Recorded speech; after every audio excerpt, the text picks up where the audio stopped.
Democracy is at its best when people know how their taxpayer dollars are spent, when special interest influence over government is scrutinized, and when lawmakers' actions are transparent. But a new investigation of all 50 states shows that state governments get poor marks for being open and accountable. Goodhue Shull with Investigative News Source joins me to talk about the results. Carol, the investigation ranked all 50 states for corruptibility. How does California score? Not that badly. It ranked as fourth among the states.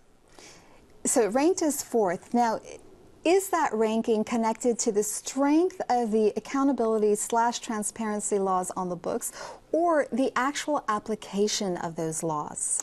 I think in some cases the application is good, but where it seems to be strongest is having good laws on the books and some differences about how effective they are.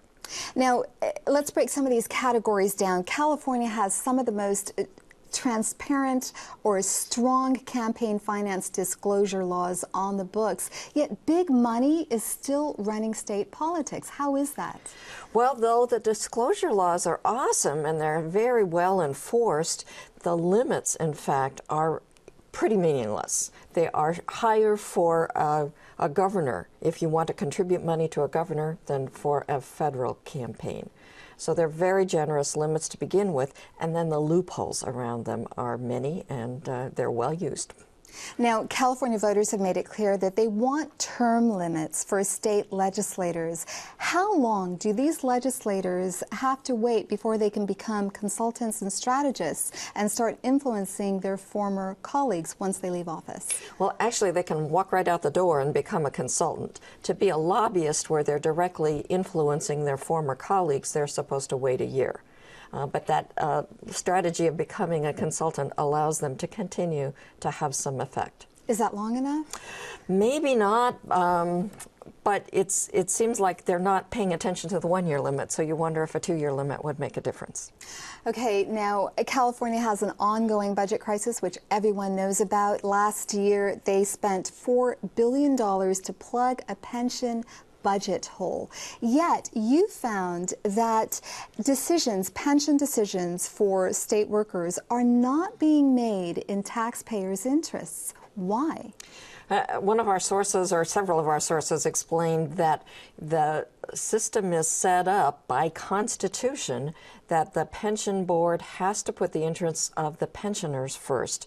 And that came about because of an attempted raid by former Governor Pete Wilson when times were very good and the pension funds were fat.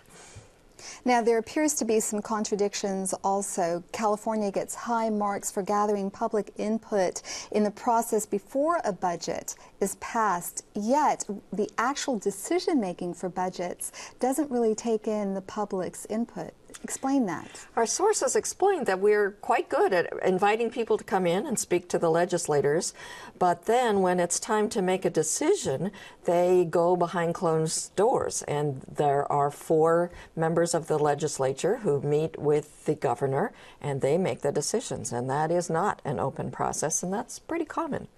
What did you find in this investigation that surprised you?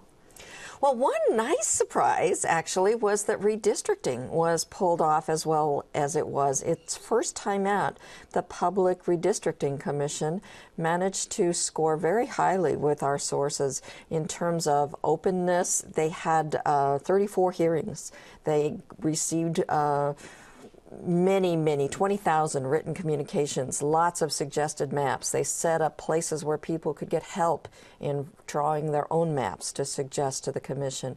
And it was quite an open process. It was not geared to preserve safe seats for those already in office. That was not their mission, and we're seeing a lot of hubbub as a result of that. Very quickly now, so the investigation was done, this information was gathered, but how is it going to be used?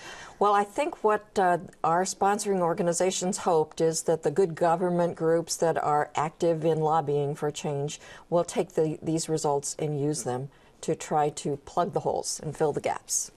Goodhue Shull, thank you for speaking to us. Thank you so much.